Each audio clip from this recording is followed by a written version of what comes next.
Today, I'm reviewing and testing the Bevinsee V55 LED headlight. I think that I've had over 100 requests for this one in the comments of my other videos. Well, here it is. But I don't think that the results of my testing will be what you expected. You'll see what I mean.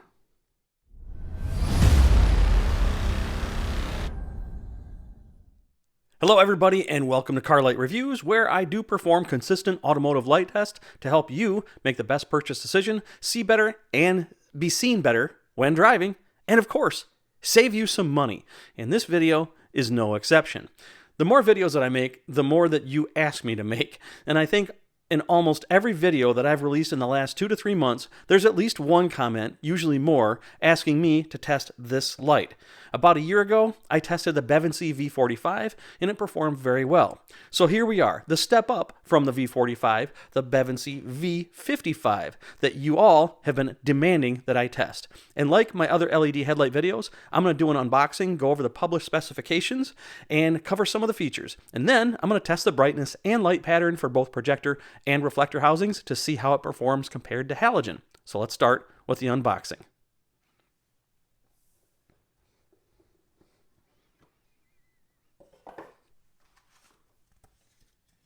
Instruction manual, but again, like I say most of the time, you probably won't need this. These are plug and play. You remove what you have in there and install these and hook them up, and you should be good to go.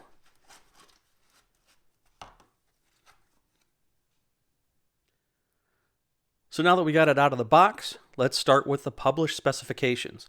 The wattage, 75 watts each, 14,000 lumens each, color temperature of 6,000 K. It has a CSP chip, an IP rating of 68, an hour rating of 100,000, which is twice the normal 50,000 that most companies publish. It does have an adjustable collar, friction fit.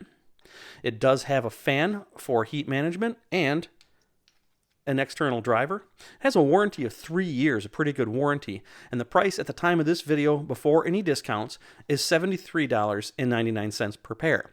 So compared strictly to the Bevinsee V45, the V55 is priced higher, but also has a higher published specification in terms of both lumens and wattage, and we're going to see if that is actually true according to my tests. And now my initial observations. Let's just take a look at the overall design. Looks pretty cool. Has a really nice black chrome finish to it. You can see here, it's got vents here for the fan. Overall, pretty standard design really. Feels good in the hand. The fan size, I measured from the back side of the collar to the trailing edge of the fan, approximately 39 millimeters. It's a little bit on the deep side, so if you got some dust caps, you want to make sure this is going to fit. And the diameter, about 35 millimeters. Taking a look at the driver. Driver's pretty good quality. Has a nice Bevinsee logo there and some sort of chrome there. Cables are braided. I really like that. I always like braided cables. They just seem to be a little bit more durable than the non-braided ones, although I don't think it's a necessity. Overall, good standard design. Feels like about the way it should feel for a fan in this price range. Now, if you are new to this channel, I made a short 1-minute video that explains my test methods. See the link below, which is also in the description, along with any notes on aiming headlights, how to know that you've picked the right headlight for your application, and the legality of replacing halogen headlight bulbs with LEDs like this one. Now, before I move ahead, if you find any of my videos helpful to you enjoying your car more and saving you money, do me a favor, click on the thumbs up, the thanks icon, subscribe to this channel, and hit the bell, and don't forget my Patreon page. And if nothing else, please use the links in the description if you want to purchase any LED lights based on my reviews. It really helps this channel at no additional cost or effort to you, and I really appreciate everybody's support. So now, let's see how the highly anticipated Bevinsee V55 performs. For the projector, this initial light's output is 1,369 lux, which is 655 over the halogen 725 baseline lux measurement. Yeah, you heard that correctly, and this is below the average of initial projector output brightness of the lights that I tested in 2022. And after 27 minutes, the average commute time in the United States, it does an average job of retaining that light output, keeping 78% of it. That results in 1,069 lux, or 344 lux over the halogen baseline. If you are familiar with this channel, you will know that that is surprisingly low, and I do emphasize surprisingly. I think we all expected a little bit better from this light.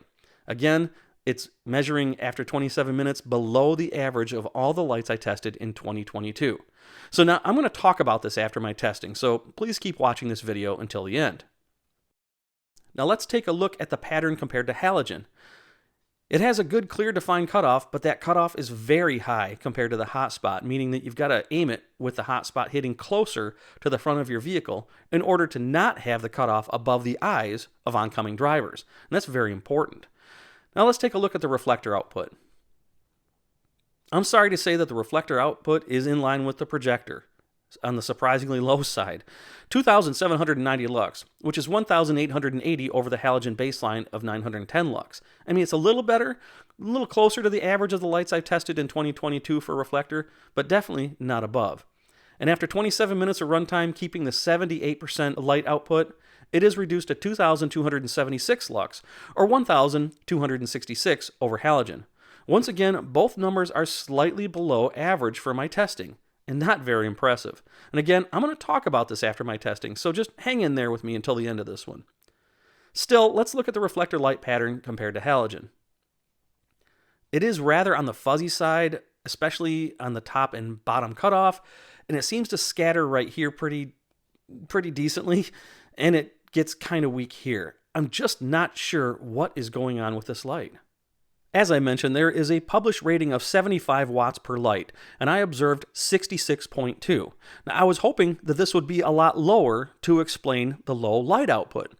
And for heat management, after 27 minutes of runtime, the average commute time in the United States, my FLIR thermal camera recorded 252 degrees Fahrenheit, or 122 degrees Celsius for the main unit, and a slightly above average 155 degrees Fahrenheit, or 69 degrees Celsius for the driver. Both numbers a bit warmer than most, but at this point, I really don't think it matters. As always, if you want to compare all specifications on all the lights I've tested, I put a link in the description to a free spreadsheet that I update with every video release that you should really check out so you can compare all the data. Well, this is where making videos like this gets tough. As much as I'd like to give the Bevinsee V55 a recommendation, I just can't. If you look at my test results, the projector cutoff is very, very high, and the reflector output is scattered. And despite the wattage, I just couldn't get it to be as bright as what I wanted it to be. I thought I might have been testing with a defective light, but I tested both lights multiple times, and I got the same results. And the wattage shows that it's pulling power, but it just doesn't seem to be converting it into usable light output. I even then thought that maybe my lux meter sensor went bad, so I grabbed a couple of random lights that I'd previously tested. And unfortunately, that wasn't the case. Everything measured as expected, except for the V55. It's a real head scratcher as to why it just doesn't perform like any of us expected. And I think really there are better lights for the money. And I know that this is not what some of you want or expect. It's not even what I would want or expect. And I'm sure that Bevinsee won't be happy about my test results when they see this. I mean, the previously tested V45 outperformed the V55. I also know that all this differs greatly from the published specifications, and I know that some of you already have the V55 and disagree with me, and I'm absolutely okay with that. But if that is the case, I would ask that you gather the lux measurement compared to halogen in your vehicle, because if you're going by the naked eye, you aren't getting the actual real data. I mean, that's why I made this channel to begin with, is to let data be the guide of what to purchase. And if you're happy with the V55, I'm not going to be one to say that you shouldn't be. But my test results are what you saw. And it is important to me that you, the viewer of my channel, trust my testing and opinions. In order for me to keep that trust, I've always got to be as truthful and unbiased as I can and let the test data be the guide. And this video is no exception. As I mentioned in every video, my goal is to perform consistent automotive light tests and help you make the best purchase decision, see better, and be seen better when driving, and of course, save you money. I hope I've done that in this video, despite the surprising test results. And if I did, once again, click on the thumbs up, the thanks icon. Be sure to subscribe and hit the bell if you haven't already. And if you got a suggestion on what I should test in the future, please leave a comment and I'll check into it. And know that the test results, in my opinion, will be as honest as possible. As always, thank you so much for watching. Keep your headlights aimed and drive safely, responsibly, and respectfully.